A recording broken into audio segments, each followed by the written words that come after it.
On the night of December 29, 1610, armed men, led by Palatine George Terzo, violently kicked open the heavy oak doors of Čachtice Castle. Before the public, he boldly declared that he had caught the wealthiest countess in Europe red-handed, drenched in the blood of young virgins.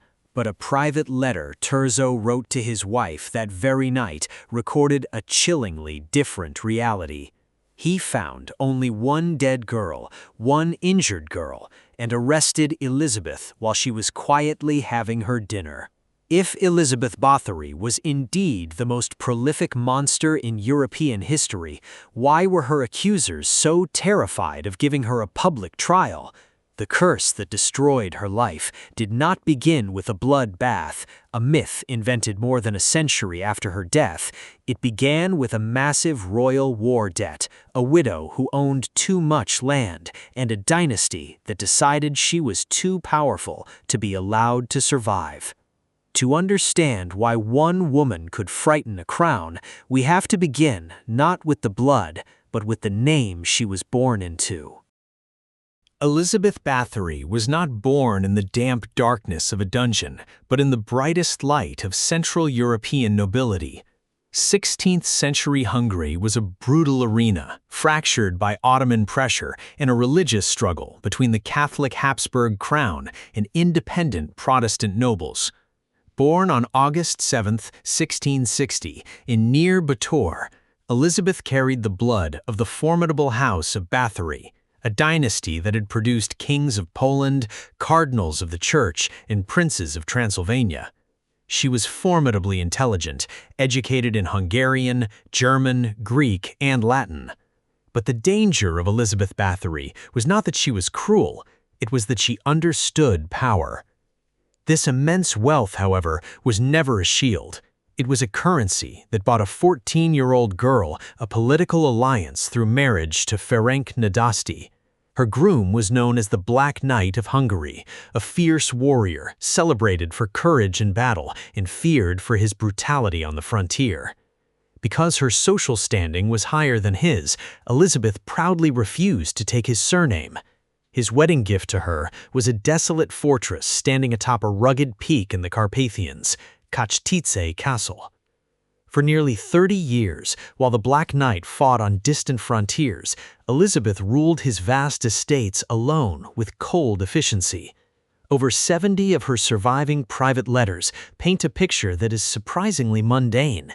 There is no frenzy, no confession, and no sign of the legend that would later consume her name. Instead, they document a meticulous administrator, counting livestock, settling land disputes, and even demanding punishment for soldiers accused of violent crimes against a peasant family. Elizabeth's formidable education and her sharp grasp of the law were more than personal traits. They were a dangerous form of economic power.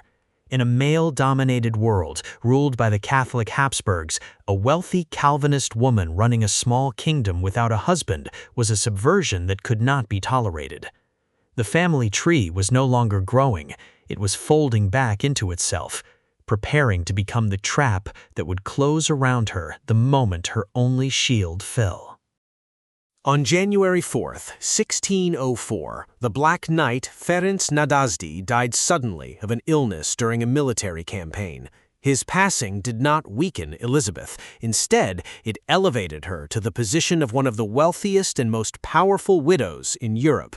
But in the ruthless, male-dominated world of the Renaissance, the unmatched fortune of an independent woman was not a shield, it was a target.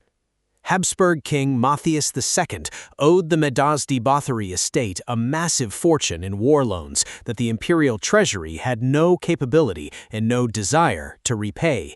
Elizabeth was not just an inconvenient creditor, she was also a staunch Calvinist in an increasingly Catholic Habsburg sphere.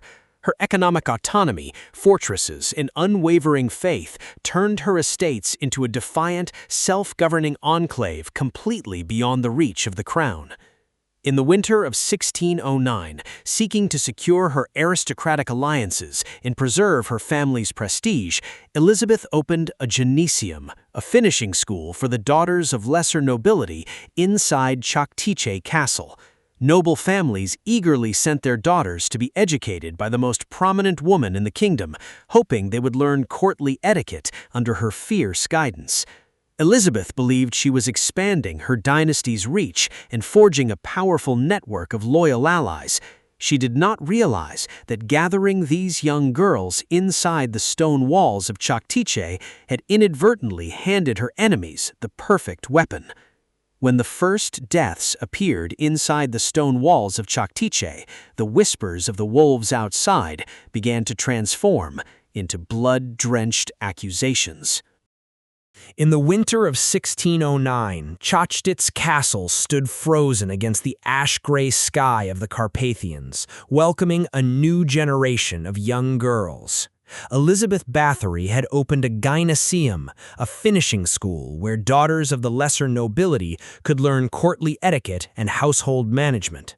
To Elizabeth, this was a strategic move to secure her political network and family prestige, but to the predators circling her vast fortune, gathering these young noblewomen in one isolated fortress was the perfect trap.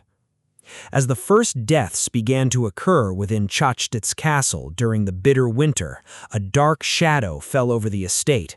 Yet the true rot was not in the corpses, it was in how Renaissance medicine and whispers were weaponized to destroy a legacy.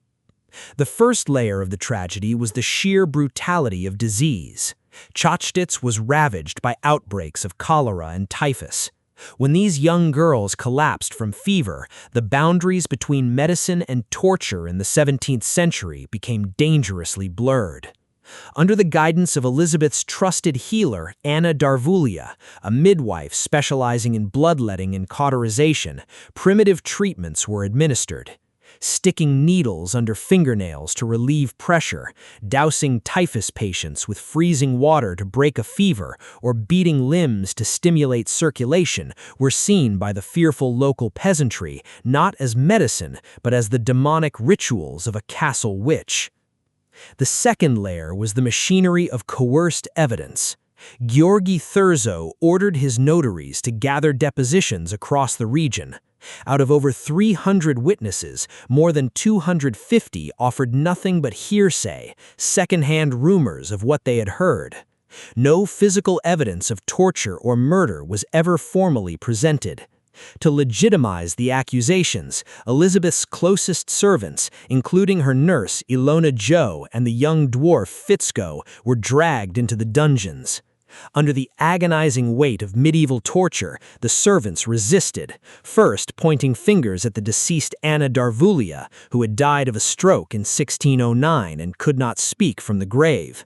Under extreme physical pain, they finally confessed to what Thurzo wanted to hear, that Elizabeth was the mastermind. From these blood-soaked confessions, the monstrous number of 650 victims was born. It came from a single second-hand claim by a servant named Susanna, who swore a court official had seen the number written in a private book of Elizabeth's. The book was never produced, the official never confirmed it, yet the number 650 became enshrined in history as fact. Within days of the swift trials in January 1111, the accomplices were executed, their fingers torn out with red-hot pincers before being burned alive. They were silenced so quickly that no one outside of Thurzo's inner circle was ever permitted to question them. Every thread of truth was cut. But the most chilling part of the investigation is a lingering question. Why was the woman called the worst monster in Europe denied her constitutional right to stand in a courtroom and defend her own name? The draft of the secret agreement was signed on December 12, 1610, exactly 17 days before Gheorghe Thurzo's armed men ever set foot on the snowy slope of Čachtice Castle.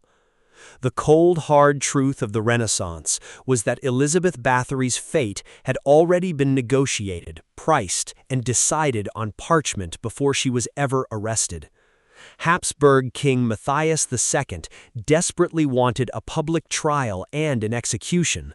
Under Hungarian law, the conviction and execution of a noblewoman would allow the crown to confiscate the massive Nádasdy Bathory estates. It was the perfect stroke of a pen. It would instantly erase the monarchy's crippling war debt to the widow while breaking the spine of a powerful Protestant faction that threatened the Catholic throne. But the nobility of Hungary, led by Elizabeth's own sons-in-law, refused to let the crown set such a dangerous precedent. A public trial would not only bring ruinous disgrace to one of the most prominent families in the kingdom, but it would also grant the king a lethal weapon to seize noble lands whenever he pleased. Thurzo stepped into the center as the broker of a cold political compromise. He warned Matthias that executing a noblewoman of Bathory's rank would trigger a dangerous revolt among the nobility. The chess game ended with everyone getting exactly what they wanted. Elizabeth's estates were quietly divided among her children, the Habsburg crown's debt vanished into thin air, and the family's prestigious name was shielded from shame. The only casualty left in the dark, stripped of her right to speak, was Elizabeth herself. She was condemned to perpetual confinement inside Čachtice without ever setting foot in a courtroom. On February 12, 1611, her son-in-law wrote a letter thanking Thurzo for choosing the lesser of two evils. They called it preserving their honor, but in truth, they had traded their own mother to save their land, leaving her to be devoured by the dark. Popular horror folklore has long painted a terrifying image of Elizabeth's final punishment, a woman bricked alive inside a windowless stone cell, left to rot in absolute darkness, fed only through a tiny slit in the wall.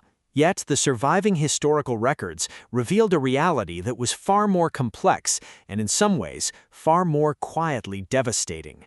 According to records from a visit of local priests in July 1614, Elizabeth was never physically immured. She was able to move unhindered within the cold stone walls of Čachtice Castle. She was still attended by personal servants. She managed her remaining affairs through intermediaries, and she even received regular visitors. Her daughters, Anna and Catalin, along with their husbands, came to the castle to sit by her side. Her confinement was not a primitive dungeon, it was a strict, suffocating house arrest. Yet, this relative physical comfort could not save a mind that was slowly breaking. Elizabeth Báthory was stripped of the one thing that kept her alive, her voice. For 4 long years, despite the immense psychological pressure, she resolutely refused to confess to any of the crimes.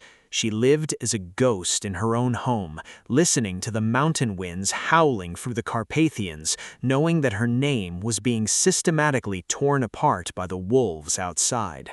On August 21, 1614, Elizabeth Báthory died quietly in her bed. She was 54 years old. No official cause of death was ever recorded. She died entirely alone. Her passing did not end the tragedy, it merely closed the door on her ability to defend herself, leaving her legacy to be rewritten by those who had already priced her ruin. For over a century after the widow of Čachtice was laid to rest, the name Elizabeth Báthory remained a forgotten footnote in the margins of history. The trial records were sealed, and the world had seemingly forgotten the woman who once ruled the grandest estates in Hungary. But dark history always has a way of rewriting itself to serve the powerful. In 1729, at the height of the Habsburg vampire panic sweeping Central Europe, a Jesuit priest named Laszlo Töröcsy published a book called Tragica Historia.